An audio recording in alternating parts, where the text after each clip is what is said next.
Karen Cinnamon, my dear friend, my sister, my very new sister. We've only known each other for about a year, but you know that. Coming up to our 1-year anniversary. I mean, really, what is time? What is it? It's but a construct. Yeah, it's here. It's just, no, I'm so excited to have a chance to chat with you today. And I don't know what's in store for us, but I'm excited. Thank you for being here. I did your podcast about, I don't know if it was like 6 months ago or something, and you had reflected, I mean, and you have this beautiful podcast and this beautiful platform just advocating for Jewish joy for women and for the entire community, but especially now in a time where that's like not what people are promoting. It is such a revolution. It is so important. It's reaching so many lives. You have this Jewish journal that you just, Jewish Joy journal that you just published that I enjoy daily. Your work is so meaningful in the world. And when I guested on your podcast, you were like, I don't know, I'm not that into mom stuff, but I'll tell you, I'm into my mom. And I've thought about that. Oh, I've And got you are a mother of goosebumps. two. What's that? I've got goosebumps when you say that. Yeah. Well, because when I met you, it was the first time that you were in Israel without her. So she was very present in Yeah. our meeting even. Well, yeah, I mean, it wasn't even just that it was the first. I mean, no, actually, that's not quite right. It wasn't that it was my first time in Israel without her, because I've lived in Israel. I've traveled many, many times without her. I mean, you mean without her in my life? It Yeah. was more about everything about my mother was encapsulated in what Israel stands for and what we love about Israel.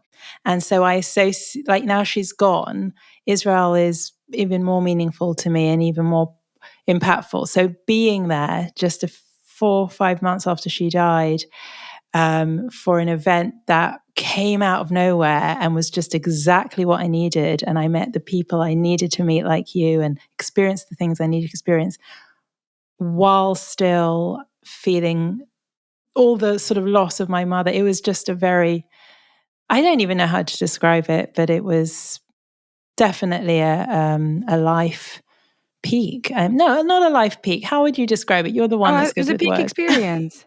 It was definitely a peak experience. It was. And everything about Israel Israel's always been a big part of my identity, but ever since she's died, like the only music I listen to is Israeli music. Wow. Anytime I hear someone speak Hebrew, I say, speak Hebrew with me. Like, I want to speak Hebrew today with you. You know, it's just, it's my connection with her living in the UK. Well, and of course she was Israeli. Yeah. Let's take it back. Maybe for the mom curious audience, I know you have this incredible audience who, of course, is tuning in. Hello, friends. But for those of you who don't know Karen Cinnamon, will you go ahead and introduce yourself? Well, where do you want me to start? Just a general of Karen or my work, or you can tell us a little bit about even your upbringing, actually, since we are centering this conversation around the impact your mom has made on your life, which for us, you know, as a podcast that talks about motherhood all the time, like, what's the point? Why do we work this hard? Why do we bring life into the world? Why? You're such a shining example of what a mother can, a deep connection can look like between mother and daughter, beyond the veil and forevermore, and why we do what we do as mothers every single day. And it's funny, when I loved what you said earlier about, you were talking about mom curious and mom stuff. And I said, whenever we were talking about it many months ago, I'm not into that sort of mom scene. What I meant by that is I don't get energy from sort of mummy content in terms of me being the mummy, but you picked out that the most meaningful relationship up until I met my husband was that one with my mother. And it's so interesting. I never thought of it as like me as the daughter. But anyway. Well, that's the craziest thing. We've all been mothered. Even those of us, I mean, not myself, but even for those people listening who maybe didn't have a relationship with their mother, well, that's a relationship in and of itself. We all came from Yes. a mother. You know, Yes. And we've it all been at shapes you least. for the good or for the bad. It shapes you. Yeah, yeah.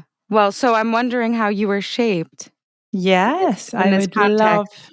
Thank you for giving me the honor of spending some time talking about my mother because it just means the world to me. So, I was born in London just over 40 years ago, and I have an Israeli mother who was born in Iraq, moved to Israel in 1948 after the persecution in Iraq, and a British father. My mother moved to London in the 70s or late 60s and met my father quite quickly and settled down here. So I'm sort of born and bred Londoner, but with two very different influences, the sort of British father with the sensibilities and the politeness and gentle, and then my mother who is sort of dynamic force of nature, full of buzz, very focused, fun, daring, incredible energy. And it was wonderful growing up with these two influences. We lived in a Jewish neighborhood, and but what always meant so much to me was the Israeli influence. I suppose I was consuming a lot of the British influence living in the UK. So that Israeli style it's just, I love it. I love the directness. I loved being part of everything she stood for. And it was also summers in Israel. So she's part of a massive family in Israel, huge Iraqi family. She's one of five, lots of cousins. And a big part of my childhood was spending every summer in Tel Aviv in my aunt's house around cousins. And that, I'd say, was a big shaper in childhood. And yeah, growing up in London, lovely childhood. All we can dive in, but or we can just keep Yeah. it a lovely You childhood. No, Up you to can you. totally dive in. Part of the reason why I call you my sister is because we have that connection. My parents are both Israeli. I spent summers in Israel. There's a I didn't know very. you spent summers as well in Oh, Israel. yeah, We summers, just, Passover. Yeah. yeah, Different part of Israel, and they're actually pretty culturally different in Jerusalem versus I think your family's in Tel Aviv. just outside Ramat Gan, Yeah. Givatayim. Yeah, so slightly different. My family is very religious, and it's like the air is very thick with spirituality in Jerusalem, and with Mm, all the rest of it too. And I think it's a little bit different in Tel Aviv and in the suburbs of, but yes, essentially that culture was also like a sort of a warm embrace for myself as well. A feeling of yes. home and a feeling of arrival and a feeling of safety and a I feeling was going to say safety of miraculousness of and just existence. warmth. And, you just, whatever you were doing, you felt cuddled. And for me, it was very much about the family because my aunts, my cousins, we were just around each other and on top of each other. And we loved it. And to this day, we're still a big family who are very close. There's no brogues amongst any of this family in Israel. 50, 60 of us. It's an amazing thing. And certainly the happiest memories in childhood are those summers in Israel where everything felt perfect. And then you've dedicated your work to that Jewish joy, that belonging that you still feel, and definitely felt in childhood. I mean, the Well, I interesting don't thing know about about. the belonging in child. I Oh, mean, really? so I think I've reflected on it in the last couple of years. Why in adulthood did I start my own Jewish communities? So I've got two. I've got one for Jewish brides, the platform Smashing the Glass, the community is Brides Club, and then I have one for Jewish women, mainly of millennial age, called Smashing Life, and that platform around it is called Your Jewish Life Your Way. And I was reflecting, or I've been asked, probed in interviews, why do you think you've got to this point? And on reflection, it's actually to do with being Jewish in London as a teenager in my early 20s and actually not fitting into any of the Jewish communities in London because there's a feeling here of you're kind of all in or all out. You've either got tons of Jewish friends and you're inside some Jewish community, or you're not. It's very hard to sort of in certain in adulthood different because you're more confident, but in those earlier stages. And being Israeli, or half Israeli, I felt it inside. I didn't need to do Jewish things or be in Jewish places or be around Jewish people to feel Jewish. And I never quite fitted in. I wanted Jewish friends so badly, but I didn't fit into those Jewish spaces or the cool Jewish girls at school, who were all really cool and knew everything. And I just didn't quite fit. And I also, one of my key values on the work I do is inclusivity, as you know. And I always, and no judgment. We are no judgment zones on all my platforms. And Mhm. I always felt judged in Jewish communities. Am I too early? Am I too? Am I this? Am I that? Am I washing my hands at the right time? If it's in a, Friday night dinner, or am I don't not cool enough for this crowd, or whatever it was always that sort of not quite. And unless I was in Israel. And I realized in my early 20s that what I loved about the whole Israeli vibe is there's the Jewish stuff everywhere, but you don't talk about it. You don't, Right. it's just there. And Yeah. so, yeah, that's the sort of, I think, on reflection, why I've created my own inclusive, judgment free Jewish community where every Jewish woman is welcome. Yeah. In Israel, it's so interesting because I tell my son, we live in a Christian country. He gets upset that his friends will ask him what Santa's getting him, and he's like, "I don't know Santa." Like Cute like answer. we don't do, and he has no interest in knowing Santa, actually. That's what's so interesting about children, is that they really love themselves. They love themselves. They love what they do. They love who they are. Yes. And he's like, "That's not mine." And mommy, why do they keep asking me this? And I try to explain to him, like, we live in a Christian country, and in that way, being a minority in a majority, you feel it. I think we held on, in the diaspora, to religion to keep Yes. us, quote unquote, Jewish, and that's not the whole shebang. Maybe you can actually unpack that for us. And Sure. maybe, I'm sure your mother lived this way too, because she wasn't a religious woman either. She was just She never deeply went to Jewish. synagogue ever. Right. Like even on Yom Kippur, she Oh my was God, not amazing. interested. Like it didn't do anything for her. So again, what I love about my mum and what I try to continue shining her light with is with my work, even more so now she's gone, is do the things that spark meaning and joy for you, not the things that you should be doing with your Jewish life. Because what's the point? And then some people will come at me and say, "Oh, but what's the point? Not everything has to be fun and great. Sometimes you have to fast, sometimes you have to go to synagogue and listen to something boring. That's just being." And I respect if that's how you view Judaism and you think that's the go for it. But my point of view is to enjoy, all the amazing parts of being Jewish. And maybe you can even evolve a tradition or twist it or make it relevant to you. But going back to your question about, it doesn't have to circle around religion. We are so much more than going to synagogue or doing things because we're told to do them. And I remember you talking on the podcast about how you had that moment where you realized you were doing all the things but it was leading you nowhere. And I'm all about liberating that feeling of, what makes your Jewish identity sort of alight, and then go into that really intentionally. Something that I love so much about your work is that you're a woman, just straight up. Really? So, Why? yeah, because I think for so long in many religions, most religions of the world, they are patriarchal lineages. They are, the head of the table is the father or the rabbi or the priest, who's usually a man. And you've taken this, and maybe it was natural for you because you had such a strong maternal figure, but you've taken this mama bear role in your community. And this community, by the way, is worldwide. Yes, it is. It's And global. Yeah.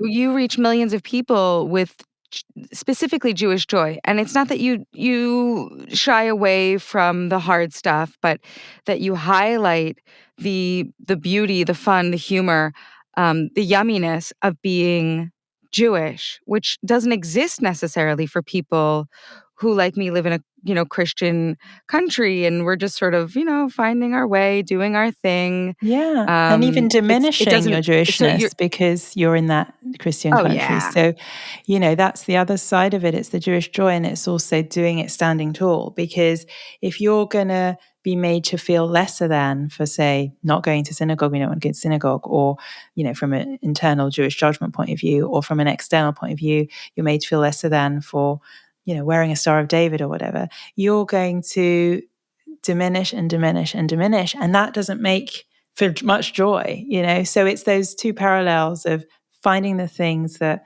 spark it for you and going all out, standing proud, which you do.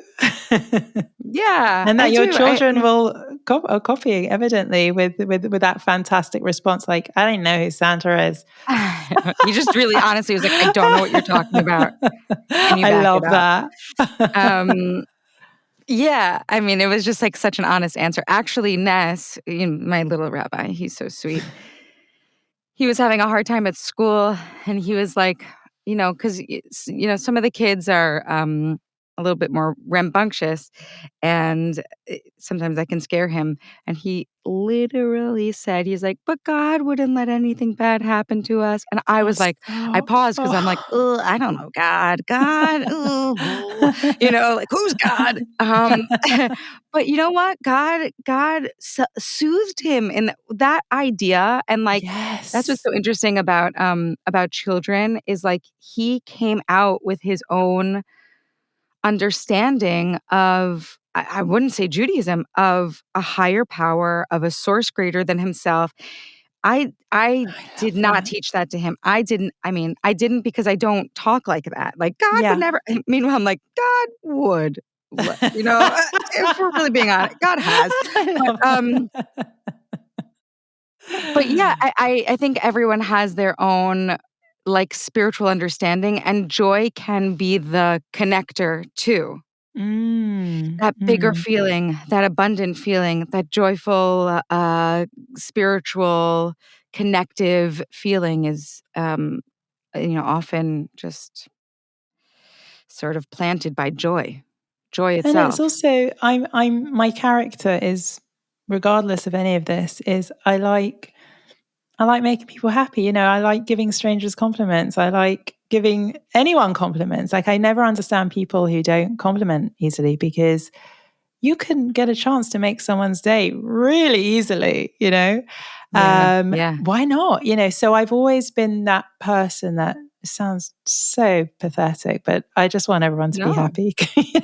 I want to, and I want Yeah. to, my mom, going back to my mom, she instilled positivity in me, and always finding that positive side to a situation, which could, you think your whole world's falling apart, she would find something to lift you up and move you out of it and move you forward.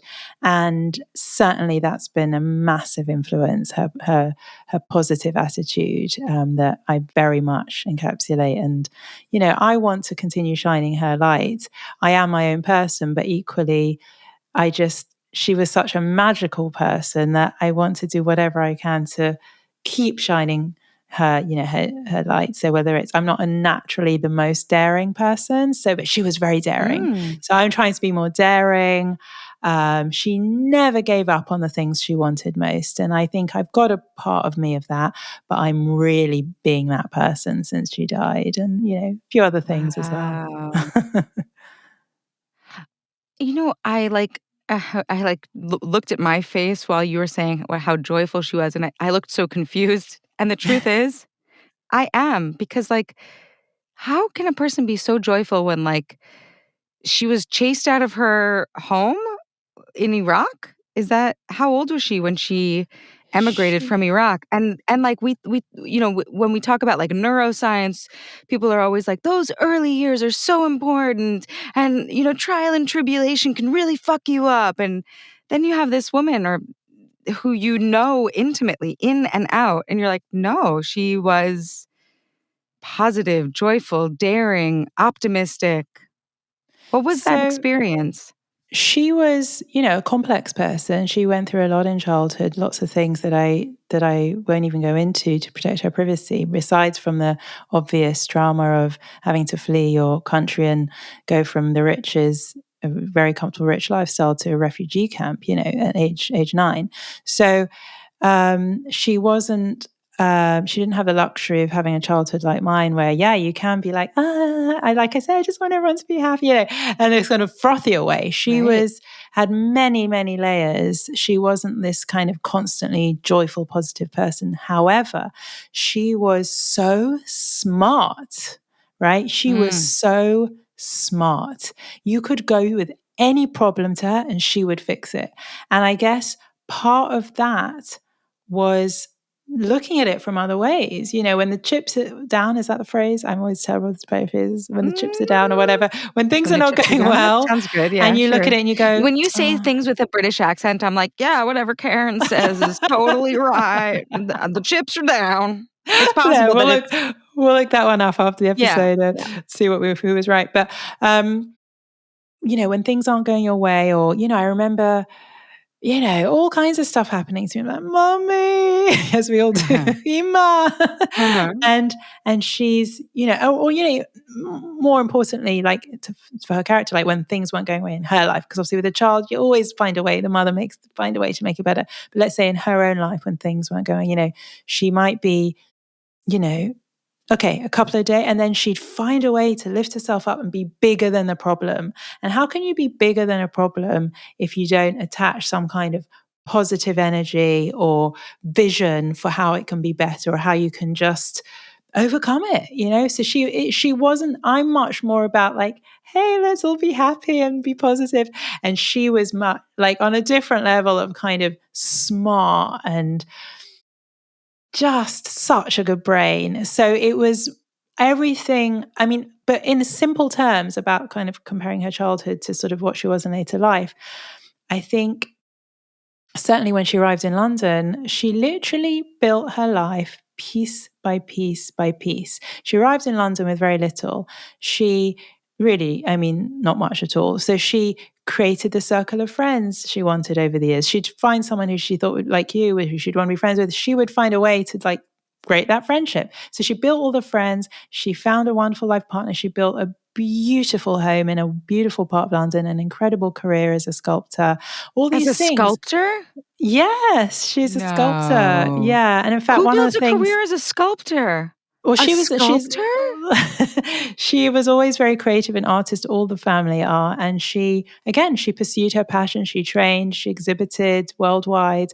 And in fact, one of the hardest things since she died is I absolutely hate now when I see her work anywhere and it's got her date of birth to her.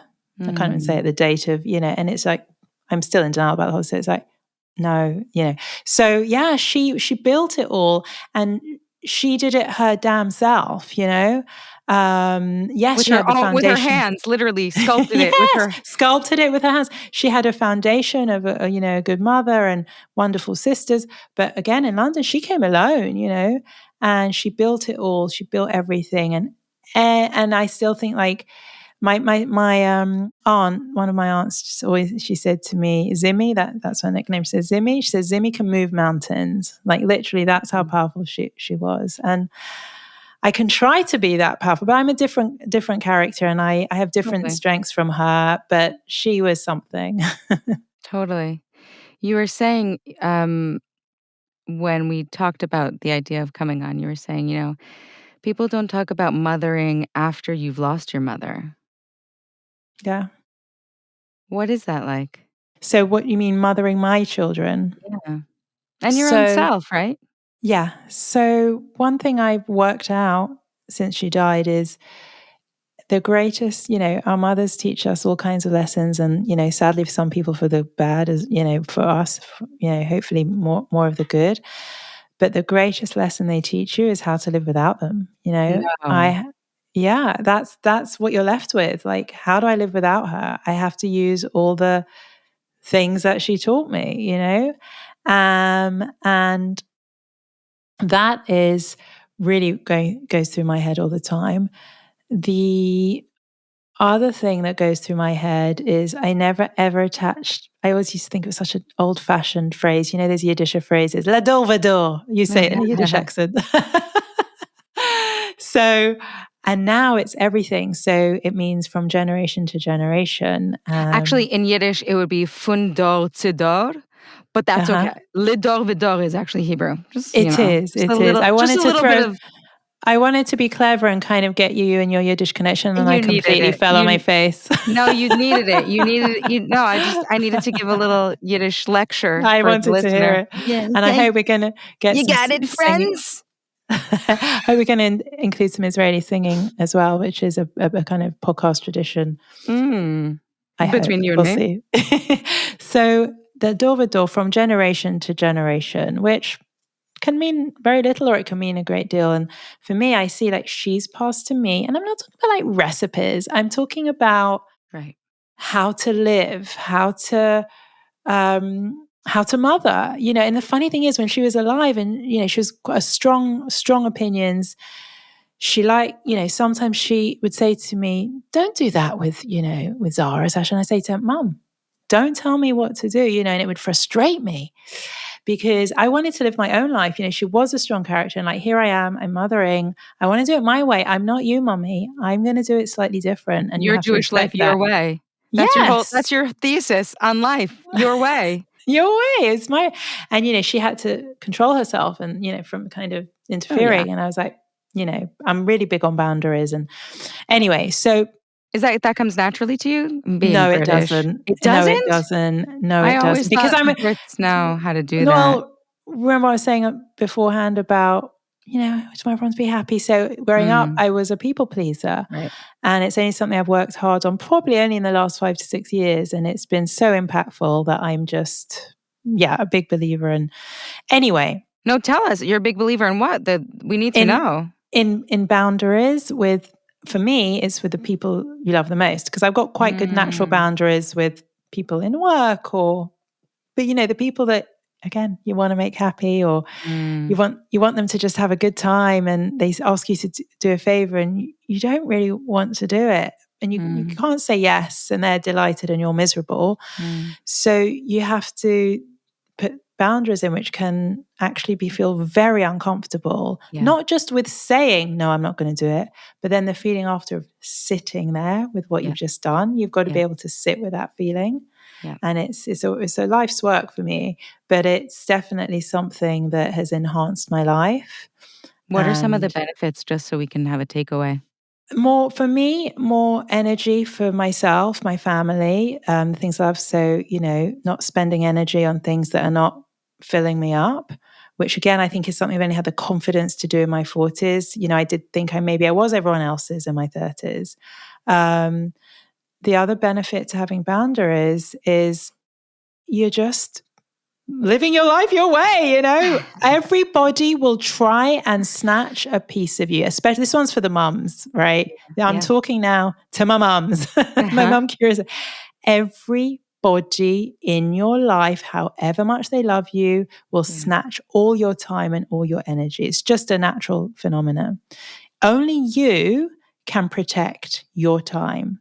You have to decide that you are going to protect, whether it's an hour, whether it's a role, whether it's some hobby that you love, whether it's whatever it is. And someone's saying, actually, I need you to run somewhere and just get me there. And it'll only take you. And to be able to say no is not easy. And only you can protect that time, because everybody is going to try and take that time away from you. It's really amazing that you actually implemented that with your most precious relationship. You said earlier in I in tried in to. our It in our wasn't. conversation, it's not so easy. I also have boundaries with my mother and find that and thank God she's around, and she's so helpful. Um, she's Are you so close helpful. with your mom? I wasn't in childhood at all, and since I had my son, I started becoming closer to her, mostly out of need, you know? And then their bond is profound. Last night, Ness said, I was like, "Isn't our babysitter so cool and kind?" And he's like, "Yeah, but Savda's so much cooler. You know, my mom is so much Wow. cooler." And then he called her. He's nearly 6 years old. He called her and just hugged the phone. Just, "I Oh love you, my gosh, Savda." she's doing something right there. Yeah, they have a profound bond, and so that was an in for me to really, to let her help, to let her in, and put up the boundaries. The way we parent now is different than the way they parented a generation ago, even at their best. And that's a good news. That we are getting better with every generation. We ought to, as a society, as a collective, as women, um, and it does require me to say, like, no, you don't have to, make her eat anymore. Well, Which especially is, that like, trend. devastating to my mother. She's like, "But how's she gonna?" But it That, works. It but works. It works. talking about being mums, and it's that transition from when you get married, you're transitioning from one family unit to another, and I think it's very hard for our parents to understand the new unit and the change. Now you are moving into a new family unit, and I just think often they forever see us as maybe they just know a bit better, and Yeah. only we can say, my dad said to me the other day, he's not at all like that, by the way, but he said to me, what did he say? He said, oh, yeah, I was driving into central London in the evening for an event, and it's about a half an hour drive. It's dark winter's night. I was going with a friend, and he said, do you have to drive? He said, Mm, why don't you get a taxi, sit in the back of a taxi, relax? I said, Dad, I'm mm. for my for I'm for I can make my own decisions, but it's like they'll forever. Do you know what I mean? It's the Yeah. protector. And that's I how they can see see that. us. And it's up to us to live it our way. And it's hard for me. It was hard to do in my sort of 20s, 30s. That's the beauty of my 40s. I've got that confidence to do it. If not now, when? You do have such a quiet strength. Oh, thank Yeah. you. That's a Yeah. compliment. Well, tell me, so you started setting those boundaries with your mother? I had to because she adored me. This is one of the things that's so hard about not having her. Like, I've just lost so much love in my life. And so anyway, so I had this sort of crashing wave of love constantly, which was wonderful. Mm. But she could also never get enough of me. So I could spend all day with her. And then the next one is like, so when am I seeing you? I've got two young children. I've got a career. I've got a husband. I'm running around. And it didn't matter, she No. wanted to see me. So that's just an example of I had to set some boundaries of I can see you on Thursday or I can see Mhm. you this. But yeah, it was hard because you're changing the dynamic. For so many years, I was like, yes, mum, of course, mum. Yeah, because, and part of that, I was having this conversation with a friend the other night who had a similar relationship. It's this, she's been so good to me all my life. Like, I want to say yes. I want to give her what she wants, but it's so hard, isn't it, when you've got these little ones as well that need you. You Need can't you. just, again, you can't be everyone's. You can't, and then and then I'm asking people to actually take a bit of time for themselves as well. Like, I bet there's some people listening saying to me, "Are you kidding me?" It's that joke. The only time I get to myself is when I'm on the toilet or something. That some young I'm young like, but mums say. barely. Yeah, It depends how old your kids are. Depends if exactly. you have a Mine are dog like now. mine. Anyway, follow you in there. "Excuse me, Bernardo." Yeah, mine are TMI. now almost 8 and 9, so it's really become easier to have more life balance. They're not so dependent on me. Yeah. 8 and 9, having children a year apart. Every time you say it, I'll just never get over. They're nearly Yeah, twins. there were some challenges. Yeah, still Was your are. mom helpful? Still, of course. Was your mom helpful with them in the early days? Except for when she was like, "But me." Very, and in fact, that was that's one of the things that is really so sad that they don't have her in their lives. And one tip I want to give to anyone, even if there's just one person listening, that this tip will benefit, because it's helped me so much since my mum died, is a very wise woman said to me, because my kids were just, how old were they? Were they 7 and 8 or 6 and 7 when she died? I can't remember. And they were close to her, but they were young, and they said to me, talk about your mom every day. Say something like, oh, they called her Omi. Omi would have loved this recipe. Oh, look, Omi, that's Omi's thing. Oh, Omi would. And now, she's over a year later, we still talk about her every day, because she's part of it. Like, they talk about her. Yesterday they had to do drawings. They could draw whatever they wanted. One of my youngest daughter drew Omi, because she's so present, and it's just so great. She'll always be present in their lives. But she was really as hands-on as she could be. She had a full life. So she wasn't one of these, like, whatever you need, whenever you need it. But she was there, and she did fun stuff with them. Like, she took them to art galleries. She did sleepovers. I'm not good at painting nails, so she painted their nails. Like, Well, she she was an just, artist. yeah, and she was like, I call her the queen of fun. She just loved having fun. And, again, I miss all that. But you can only, like I say, feel grateful. And things have become a lot clearer about what's important to me as well since she's died. Yeah, how so? Well, like I say, like that significance of Israel that I knew that was always such a big part of me, or the important, and like the things that were important to her that mean something to me. So the importance of having fun, it's so easy to not do crazy fun things if the people around you aren't necessarily those crazy fun people. So Yeah. I want to try and, make sure we keep doing all crazy fun things like she used to do. It can Or seem like so superfluous.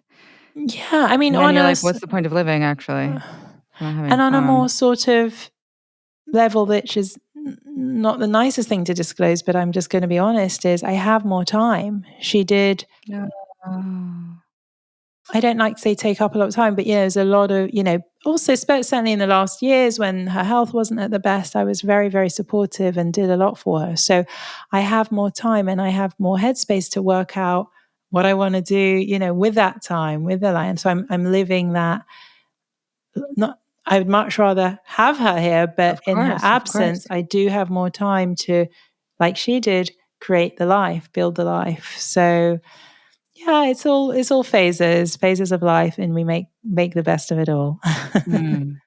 You're making the best of it. You're making a huge contribution to your community, and you do it with a lot of fun, actually. Yes, well, that's the thing. Like, You do people it with don't a think lot of of fun. I mean, Jewishness with fun, like, and that's one really? of our company values is fun. Well, how many Jewish brands do you think of and you think, I'm not talking about Instagram accounts, I'm talking about Jewish brands where you think that's a fun Jewish brand, that's all about fun. I'm in the entertainment industry, so I think of Jewish humor. But I that's think not a of Jewish brand. song. I'm No, it's talking not a brand. about No, a I don't know any brand or a brand. service or you know, Oh, there are some fun Judaic. It's happening more and yes, more. it is. It is. And I think Those social fun media is helping with Judaica. that. You think Yes. social media is helping with that? And you do a Yeah, great it's job of bringing a lightness. amplifying. It's bringing a lightness to being Jewish. Yes. In any spiritual community, when the shadow side is up, then we have to balance it with the lighter side. And definitely Yes. there has been a lot more anti-Jewish racism and hate bubbling up. And so to quote unquote combat that, even internally, even in terms of like the community and in our own selves, the light is really shining bright. The pride, there are more people out. And I think your account and your brand Yeah. is helping facilitate this. There are a lot more people who are just more openly Jewish, and I don't know that people even know this, that Jewish people feel concerned about sharing their Judaism for fear of being rejected or mocked or uh, harassed for good reason. And I do see that a lot more people are more openly Jewish, I do which too. actually takes a lot of courage, just like your mother had. It does actually take a lot of courage to It have this does. conversation that we're having on a, regular old podcast, which says a lot about the world that we live in, and the experience of being Jewish. That there's something to compartmentalize.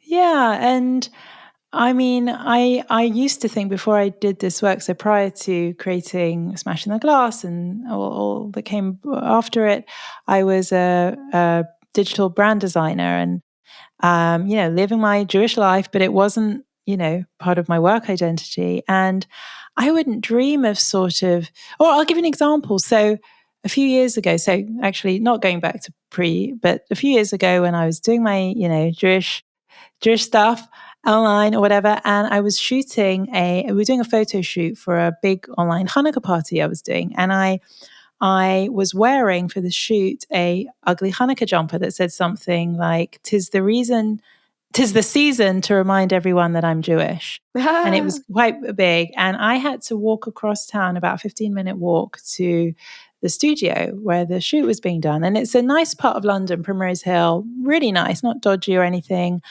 Um, some Jewish people, but not hundreds. But, I don't feel threatened, walking there on an Jewish by any means. But I didn't want to do this walk with this jumper Yeah, of openly on display. I just didn't. And you ask course. yourself, but why? It's that internal fear. And why I was going back to sort of like in the years before I started this. So I used to just believe that being Jewish was a wonderful thing, but the package of being Jewish was that there was anti-Semitism, and it's just part of being Jewish. And I don't know if you've ever felt like that's just part of being Jewish. And whereas now I feel, because of the conference we went to in March and so many other reasons, no, we can move the needle, we can change things, we can stand up to it, we can educate, we can do so much. How about you? Okay, this is going to get really weird for a second, but you know me, I'm like a little psychedelic, right? So You go there, I'm just going yeah. to go there. I sat in like a ceremony, like someone was giving us like a guided visualization, and something that really does stick with me is the fear of anti-Semitism, of harassment, which I've received a little bit online. And, I've said a million times on this podcast about my grandparents being Holocaust survivors. My father is a veteran of the Yom Kippur War. That lineage is, it's, I can see the effects of war and anti-racism. I can Yes. see how anti-Jewish racism has affected generation after generation. I know it firsthand. So anyway, that's definitely in me. And I'm closing my eyes. I'm in this beautiful women's gathering, and she's giving us a visualization, and she's like, "Now bring yourself to the first time that you were ever on this earth." And I was like, "I'm a blade of grass. I'm a blade of grass. It's happening. I love life, the wind, the sun." And I knew that a dinosaur could step on me at any moment. And I knew it, but it didn't bother me. It would just graze past me and I'd go, whew. But the overwhelming joy of the sun and the wind and my being was so great. And then she was like, "Take yourself to the second iteration." And I'm a fish. And I'm fishing around, and I love my fishy self. I love the water. The sun is definitely present. And I know that there's a whale that can come eat me, but it doesn't bother me. I know. I almost have a sense of humor about it. It it could be my end. It could be it could go south for the fish around me, but I am like wiggling around in the water. I'm just happy to be there. And that's my new relationship with anti-Jewish racism. Go It's on. there. It's there. It's there. It can graze past me. It can be Yes.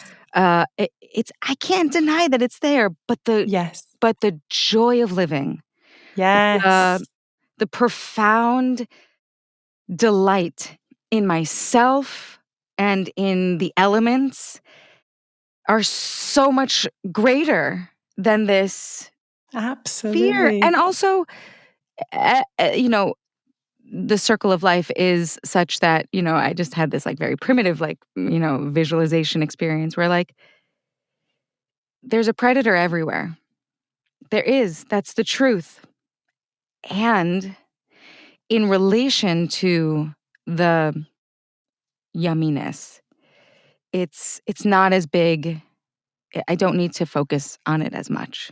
Well, it's exactly that. It was full circle what we discussed at the beginning and what I do. And you can focus on the joy and what makes you happy and what brings you joy with being Jewish, or you can focus on the hate. Now, what do you think is going to be more beneficial for a fuller, happier Yeah. life? And it's not to say that you don't pay any attention to that. It's just you're not focusing on it. And you're Yeah. certainly not, I get asked a lot of the time, like, what do you do about the haters?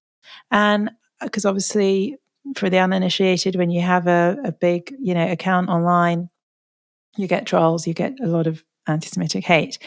And I don't give any energy to it. I block and I move on. Done. Simple. It's really simple. And again, there's a Boundaries. lot more control than you think. When you give the haters all the power, how does that make you feel? Whereas if you choose what you're focusing on, what you're going to put your energy on, and take control also of what is coming into your world, what commentary and what you want to be surrounded by and what accounts you want to follow. It's up to us. We've got to take that responsibility rather than being sort of victims of hate. Yeah, yeah, yeah. Yeah, I totally agree. And I'm taking notes from you all the time because Oh, yeah, I am. I have literally taken notes, and I do um just well, we're all the going to do time. something together this year. Yeah, we were hoping to do something around the matriarchy, guys. Well, speaking of matriarchy, I Oh, am coming to New York in May, so we will speak. Maybe we'll I do can't something when wait. I'm there. I Yeah. cannot wait. That would be so awesome. I Well, we'll want to talk. know two things. Um, have we forgotten to tell any stories about I don't even know your mom's name. So, my mum being my mum, she had three names. Great. Iraqi Jews love a name or three. So, her name is Zmira Cinnamon, Zmira. Zmira, song. Of course. Zmira, yeah, Zmira. Wow. When she moved to London, people couldn't really pronounce Zmira. They got it wrong. So everyone called her Zimmy, which actually picked up in Israel. Now all her family call her Zimmy. But professionally for her art, she was Mira Cinnamon. So Interesting. her name is Mira Cinnamon. And then beyond all that, she used to give herself names when she felt like it. So on holiday, sometimes she'd introduce herself with a completely different name, like Genevieve, Great. and then she wanted to get a table in a restaurant that was fully booked. She'd say, "This is Lady Cinnamon. We need a table for Lady." She was kind of, don't ask what her name is, basically. There's no What straightforward answers. what a character. I'm so glad I asked what her name But is I'm not because so glad that you never met her. yeah, but I have a real strong connection with your mom through you, Mm. Yes. and I don't think particularly with the parent-child relationship, like, she is so present in everything you Yeah. do, in every Yeah. decision that you make your way, in every decision you make her way. It's like I experience Zmira when you put a set list of Jewish music out into the world. Yeah. It's Jewish all her. song, Yeah. she's not gone to me. I know that in the No. physical form, I didn't never got a good hug. I'm sure she was a great hugger, Yes. but it's not a lost, it's not a lost moment. And I also, Thank you. um, I'm grateful for her, and for Yes. the way she lived her life because it's had a big impact on the way you live yours and now the way I live mine proudly, Oh. joyously. Oh. Jewishly. You have such a way with words. Do people tell you that? Sometimes, but you're very good at reflecting nice things, No, but so you do. thank you very much. You articulate things in a beautiful phraseologies that touch people. Thank you Um, so much. Thank you so much. Where Yeah, can we we've got find so you? much. Well, before Tell I tell me. you, we've got so much to do together. I feel Yeah. like this is just a start, and um, yeah, I'm just so excited for what we're going to create together, friendship wise, work wise, everything wise, family Yeah. wise. Yeah. So I feel like this is a great moment for me. And Where for can me people too. find me? And for So, and for Smira. I for really Samira. and for Smira. Yeah, Simi. um, so I'm on Instagram at Your Jewish Life.